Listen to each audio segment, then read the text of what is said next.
Jakong ni Phaing Koi, Dilai Pathua Klamalong, Bokajan Block Primary Teachers Football Team Penchipatir Piponsi, Arnisia Parman Football Knockout Tournament Kadukave, Block Cracia Parman Bipono. Kachetong Dun Aluhi, BPEO, Nilip Education, Block Siddharth Teron, Eastern College Assistant Professor, Mondal Teron Senior Teacher, Bill Assistant Panchan Singh, AAPTA Maipu, Mohan Singkro, KPTA Rapchunbang, Simanta Rongpi, Dilai TGC Secretary, Mongal Singh Tilapen, Pinangan Manpeng Gidwatum, Chitong Dunlo.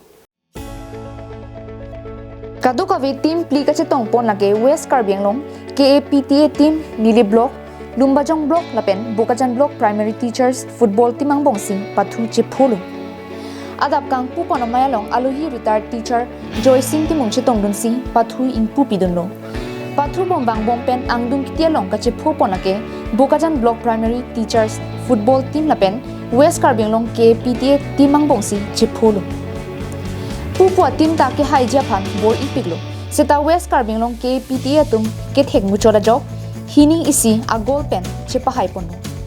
ke hai nong e lapen adun thuanong e trophy lapen tangka pajir pono base goalkeeper Ilyas Teron lapen base player Onwil Teron phansi pajir pono Dilai pen bijoy rong pi Karbianglong no